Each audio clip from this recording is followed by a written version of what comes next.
La candente mañana de febrero en que Beatriz Viterbo murió, después de una imperiosa agonía que no se rebajó un solo instante ni al sentimentalismo ni al miedo, noté que las carteleras de fierro de la Plaza Constitución habían renovado no sé qué aviso de cigarrillos rubios. El hecho me dolió, pues comprendí que el incesante y vasto universo ya se apartaba de ella, y que ese cambio era el primero de una serie infinita. Cambiará el universo, pero yo no, pensé con melancólica vanidad. Alguna vez, lo sé, mi vana devoción la había exasperado. Muerta, yo podía consagrarme a su memoria sin esperanza, pero también sin humillación. Consideré que el 30 de abril era su cumpleaños. Visitar ese día la casa de la calle Garay para saludar a su padre y a Carlos Argentino Daneri, su primo hermano, era un acto cortés, irreprochable, tal vez ineludible. De nuevo guardaría en el crepúsculo de la abarrotada salita. De nuevo estudiaría las circunstancias de sus muchos retratos. Beatriz Viterbo, de perfil, en colores. Beatriz, con antifaz, en los carnavales de 1921. La primera comunión de Beatriz. Beatriz el día de su boda con Roberto Alessandri. Beatriz poco después del divorcio en un almuerzo del Club Hípico. Beatriz en Quilmes, con Delia San Marco Porcel y Carlos Argentino. Beatriz con el pequinés que le regaló Villegas a Edo. Beatriz de frente y de 3/4, sonriendo, la mano en el mentón. No estaré obligado, como otras veces, a justificar mi presencia con módicas ofrendas de libros. Libros cuyas páginas finalmente aprendí a cortar, para no comprobar meses después que estaban intactos. Beatriz Viterbo murió en 1929.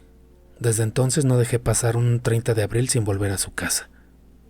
Yo solía llegar a las 7:15 y quedarme unos 25 minutos. Cada año aparecí un poco más tarde y me quedaba un rato más. En 1933, una lluvia torrencial me favoreció. Tuvieron que invitarme a comer. No desperdicié, como es natural, ese buen precedente. En 1934, aparecí ya dadas las 8, con un alfajor santafesino. Con toda naturalidad me quedé a comer. Así, en aniversarios melancólicos y vanamente eróticos, recibí las graduales confidencias de Carlos Argentino Daneri. Beatriz era alta, frágil, muy ligeramente inclinada.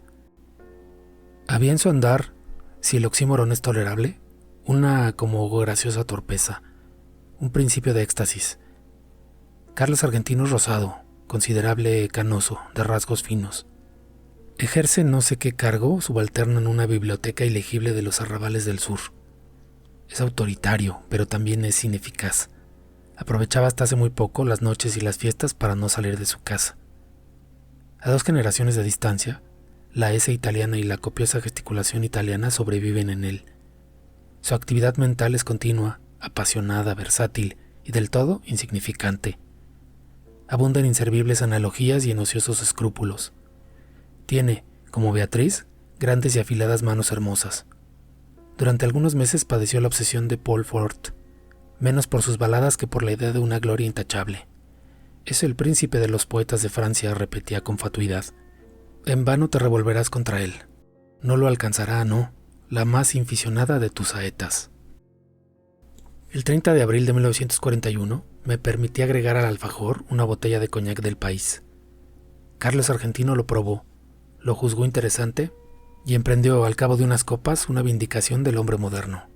Lo evoco, dijo con una animación algo inexplicable, en su gabinete de estudio, como si dijéramos en la torre albarrana de una ciudad, provisto de teléfonos, de telégrafos, de fonógrafos, de aparatos de radiotelefonía, de cinematógrafos, de linternas mágicas, de glosarios, de horarios, de prontuarios, de boletines. Observó que para un hombre así facultado al acto de viajar era inútil. Nuestro siglo XX había transformado la fábula de Mahoma y de la montaña. Las montañas ahora convergían sobre el moderno Mahoma. Tan ineptas me parecieron esas ideas, tan pomposa y tan vasta su exposición, que las relacioné inmediatamente con la literatura. Le dije que por qué no las escribía. Previsiblemente respondió que ya lo había hecho. Esos conceptos y otros no menos novedosos figuraban en el canto augural, canto prologal o simplemente canto prólogo de un poema en el que trabajaba hacía muchos años sin réclame, sin bullanga ensordecedora, siempre apoyado en esos dos báculos que se llaman el trabajo y la soledad. Primero abría las compuertas a la imaginación, luego hacía uso de la lima. El poema se titulaba La Tierra. Tratábase de una descripción del planeta en la que no faltaban, por cierto, la pintoresca digresión y el gallardo apóstrofe. Le rogué que me leyera un pasaje, aunque fuera breve. Abrió un cajón del escritorio, sacó un alto legajo de hojas de bloque estampadas con el membrete de la biblioteca Juan Crisóstomo Lafinur y leyó con sonora satisfacción. He visto como el griego, las urbes de los hombres, los trabajos, los días de varia luz, el hambre. No corrijo los hechos, no falseo los nombres. Pero el voyage que narro es autour de ma chambre. Estrofa a todas luces interesante, dictaminó. El primer verso granjea el aplauso del catedrático, del académico, del helenista, cuando no de los eruditos a la violeta, señor considerable de la opinión. El segundo pasa de Homero a Hesíodo, todo un implícito homenaje en el frontis del flamante edificio al padre de la poesía didáctica. No sin remozar un procedimiento cuyo abolengo está en la escritura, la enumeración, congerie o conglobación. El tercero, barroquismo o decadentismo culto depurado y fanático de la forma, consta de 12 mistiquios gemelos. El cuarto, francamente bilingüe, me asegura el apoyo incondicional de todo espíritu sensible a los desenfadados envites de la facesia.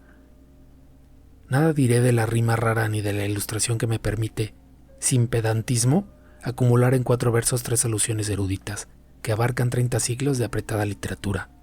La primera a la Odisea, la segunda a los trabajos y días, la tercera a la bagatela inmortal que nos deparan los ocios de la pluma del saboyano. Comprendo una vez más que el arte moderno exige el bálsamo de la risa, el scherzo. Decididamente tiene la palabra Goldoni. Otras muchas estrofas me leyó que también obtuvieron su aprobación y su comentario profuso. Nada memorable había en ellas, ni siquiera las juzgué mucho peores que la anterior. En su escritura habían colaborado la aplicación, la resignación y el azar.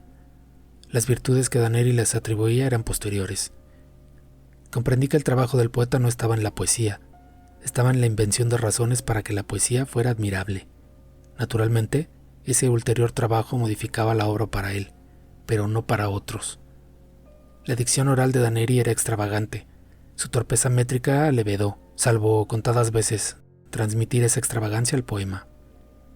Una sola vez en mi vida he tenido ocasión de examinar los 15.000 dodecasílabos del Poliolbión, esa epopeya topográfica en la que Michael Drayton registró la fauna, la flora, la hidrografía, la orografía, la historia militar y monástica de Inglaterra.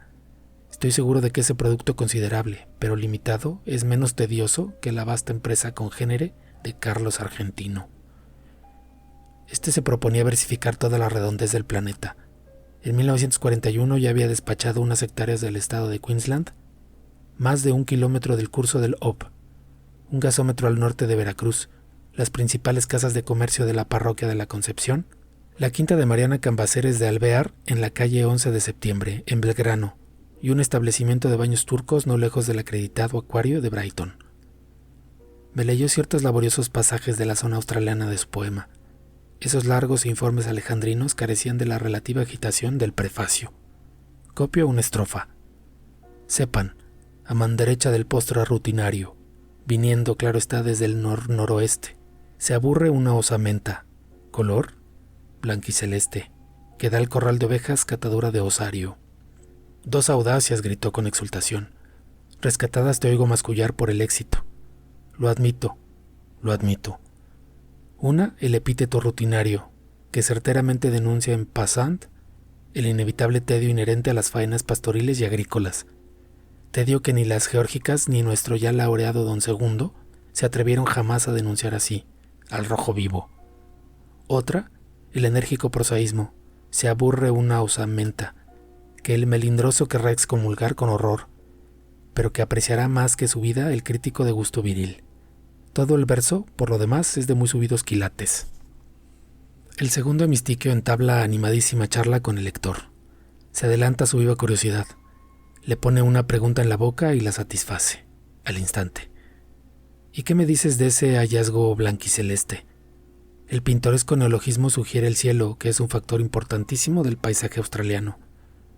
Sin esa evocación resultarían demasiado sombrías las tintas del boceto, y el lector se vería compelido a cerrar el volumen, herida en lo más íntimo el alma de incurable y negra melancolía. Hacia la medianoche me despedí.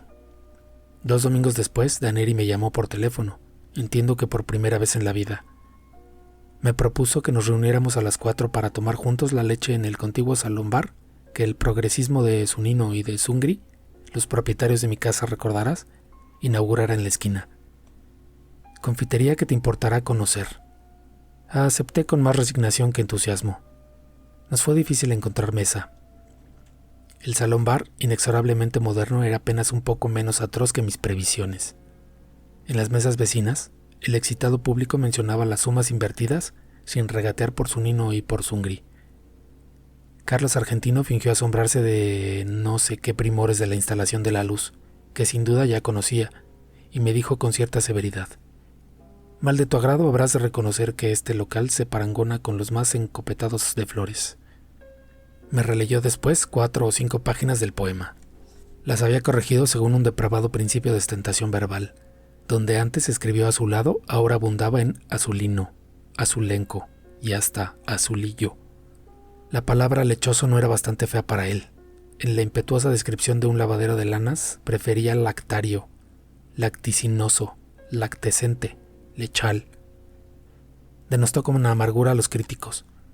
Luego, más benigno, los equiparó a esas personas que no disponen de metales preciosos ni tampoco de prensas de vapor, laminadores y ácidos sulfúricos para la acuñación de tesoros, pero que pueden indicar a los otros el sitio de un tesoro.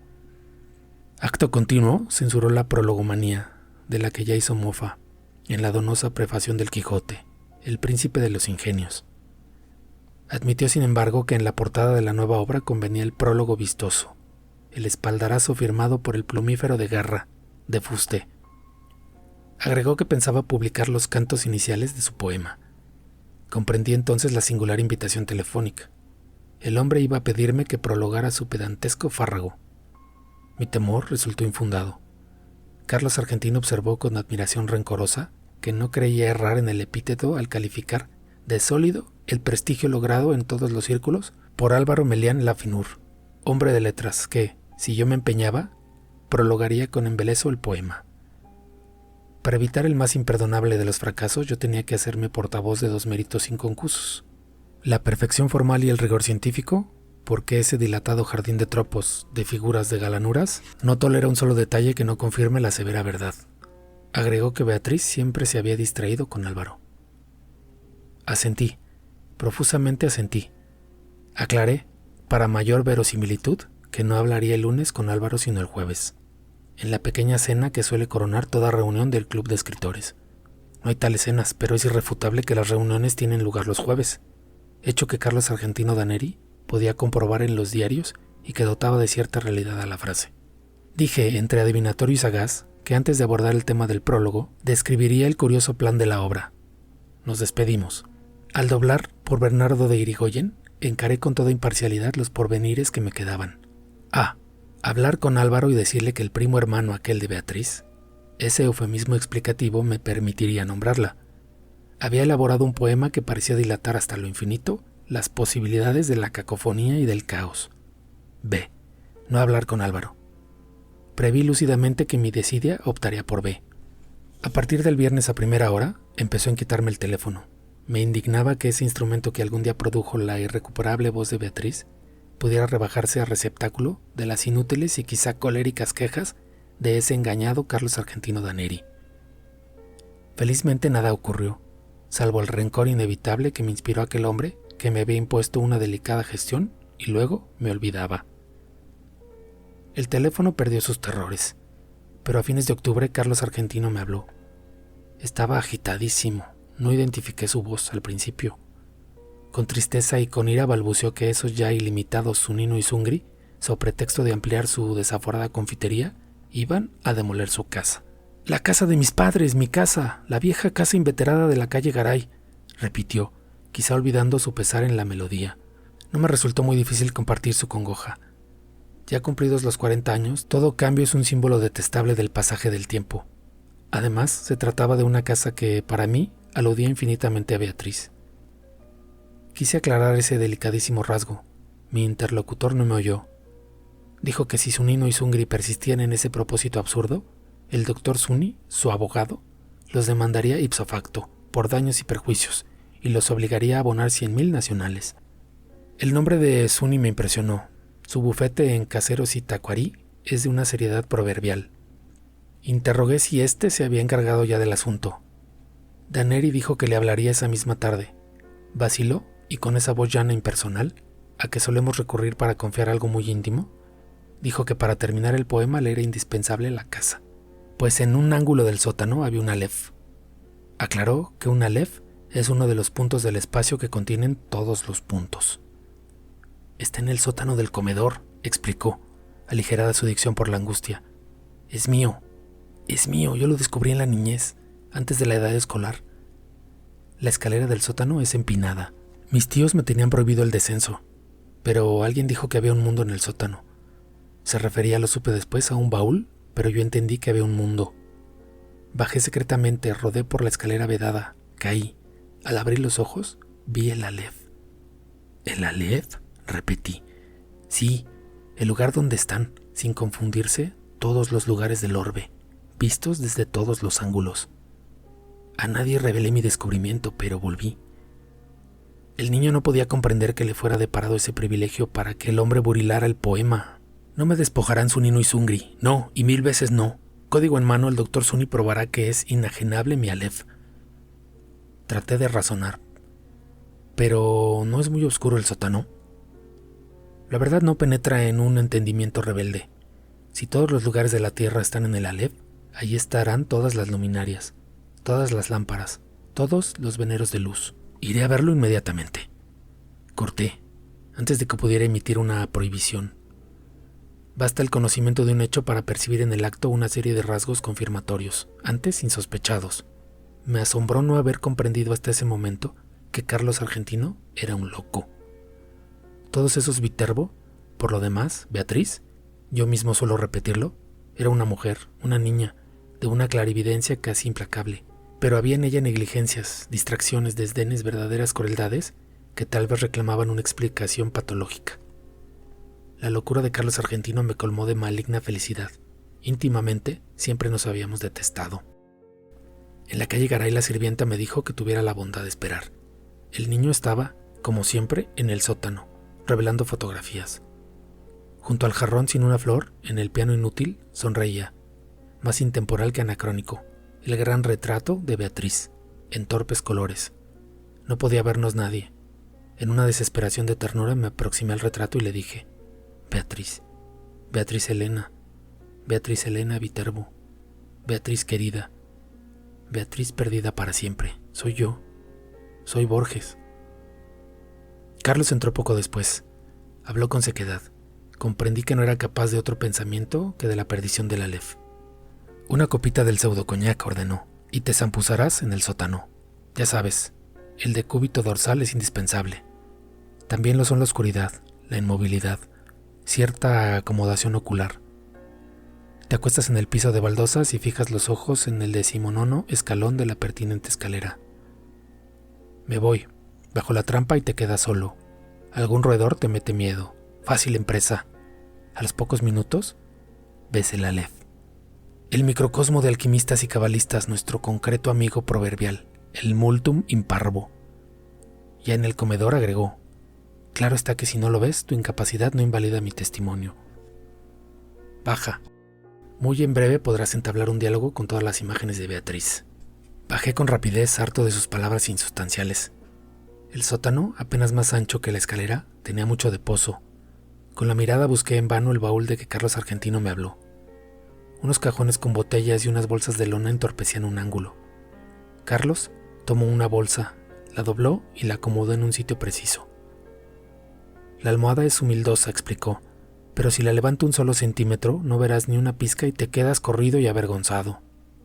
Repantiga en el suelo ese corpachón y cuenta 19 escalones. Cumplí con sus ridículos requisitos. Al fin se fue. Cerró cautelosamente la trampa.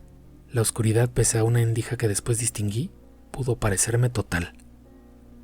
Súbitamente comprendí mi peligro. Me había dejado soterrar por un loco, luego de tomar un veneno. Las bravatas de Carlos transparentaban el íntimo terror de que yo no viera el prodigio. Carlos, para defender su delirio, para no saber que estaba loco, tenía que matarme. Sentí un confuso malestar, que traté de atribuir a la rigidez y no a la operación de un narcótico. Cerré los ojos, los abrí. Entonces vi el Aleph. Arribo ahora al inefable centro de mi relato. Empieza aquí mi desesperación de escritor. Todo lenguaje es un alfabeto de símbolos, cuyo ejercicio presupone un pasado que los interlocutores comparten. ¿Cómo transmitir a los otros el infinito Aleph que mi temerosa memoria apenas abarca? Los místicos, en análogo trance, prodigan los emblemas. Para significar la divinidad, un persa habla de un pájaro que de algún modo es todos los pájaros. Alanus de Insulis, de una esfera cuyo centro está en todas partes, y la circunferencia en ninguna. Ezequiel, de un ángel de 4 caras, que a un tiempo se dirige al oriente y al occidente, al norte y al sur. No en vano rememoro esas inconcebibles analogías. Alguna relación tienen con el Aleph. Quizá los dioses no me negarían el hallazgo de una imagen equivalente, pero este informe quedaría contaminado de literatura, de falsedad. Por lo demás, el problema central es irresoluble. La enumeración, siquiera parcial, de un conjunto infinito. En ese instante gigantesco he visto millones de actos deleitables o atroces. Ninguno me asombró como el hecho de que todos ocuparan el mismo punto, sin superposición y sin transparencia. Lo que vieron mis ojos fue simultáneo. Lo que transcribiré, sucesivo, porque el lenguaje lo es. Algo, sin embargo, recogeré. En la parte inferior del escalón, hacia la derecha, vi una pequeña esfera tornasolada, de casi intolerable fulgor. Al principio la creí giratoria. Luego comprendí que ese movimiento era una ilusión producida por los vertiginosos espectáculos que encerraba. El diámetro del Aleph sería de 2 o 3 centímetros, pero el espacio cósmico estaba ahí, sin disminución de tamaño. Cada cosa, la luna del espejo, digamos, era infinitas cosas, porque yo claramente la veía de todos los puntos del universo. Vi el populoso mar, vi el alba y la tarde, vi las muchedumbres de América, vi una plateada telaraña en el centro de una negra pirámide, vi un laberinto roto, era Londres, vi interminables ojos inmediatos escrutándose en mí, como en un espejo, vi todos los espejos del planeta y ninguno me reflejó. Vi en un traspatio de la calle Soler las mismas baldosas que hace 30 años vi en el zaguán de una casa en Fray Bentos. Vi racimos, nieve, tabaco, vetas de metal, vapor de agua. Vi convexos desiertos ecuatoriales y cada uno de sus granos de arena. Vi en Inverness a una mujer que no olvidaré. Vi la violenta cabellera, el altivo cuerpo. Vi un cáncer en el pecho. Vi un círculo de tierra seca en una vereda, donde antes hubo un árbol. Vi una quinta de Adrogué, un ejemplar de la primera versión inglesa de Plinio, la de Philemon Howland. Vi a un tiempo cada letra de cada página. De chico, yo solía maravillarme de que las letras de un volumen cerrado no se mezclaran y perdieran en el decurso de la noche. Vi la noche y el día contemporáneo. Vi un poniente en Querétaro que parecía reflejar el color de una rosa en Bengala. Vi mi dormitorio sin nadie. Vi en un gabinete de Alkmaar un globo terráqueo entre 2 espejos que lo multiplican sin fin. Vi caballos de crin arremolinada en una playa del mar Caspio. En el alba, vi la delicada osatura de una mano. Vi a los sobrevivientes de una batalla, enviando tarjetas postales. Vi en un escaparate de Mirzapur una baraja española. Vi las sombras oblicuas de unos helechos en el suelo de un invernáculo. Vi tigres, émbolos, bisontes, marejadas y ejércitos. Vi todas las hormigas que hay en la tierra. Vi un astrolabio persa. Vi en un cajón del escritorio, y la letra me hizo temblar, cartas obscenas, increíbles, precisas, que Beatriz había dirigido a Carlos Argentino. Vi un adorado monumento en la Chacarita. Vi la reliquia atroz de lo que deliciosamente había sido Beatriz Viterbo. Vi la circulación de mi oscura sangre. Vi el engranaje del amor y la modificación de la muerte. Vi el Aleph, desde todos los puntos. Vi en el Aleph la tierra, y en la tierra otra vez el Aleph. y en el Aleph la tierra. Vi mi cara y mis vísceras, vi tu cara y sentí vértigo y lloré, porque mis ojos habían visto ese objeto secreto y conjetural, cuyo nombre usurpan los hombres, pero que ningún hombre ha mirado, el inconcebible universo. Sentí infinita veneración, infinita lástima. Tarumba, habrás quedado de tanto curiosear donde no te llaman, dijo una voz aborrecida y jovial. Aunque te devanes los sesos, no me pagarás en un siglo esta revelación. ¡Qué observatorio formidable, Che Borges! Los pies de Carlos Argentino ocupaban el escalón más alto. En la brusca penumbra, acerté a levantarme y a balbucear. ¡Formidable! Sí, formidable. La indiferencia de mi voz me extrañó. Ansioso, Carlos Argentino insistía. ¿Lo viste todo bien, en colores?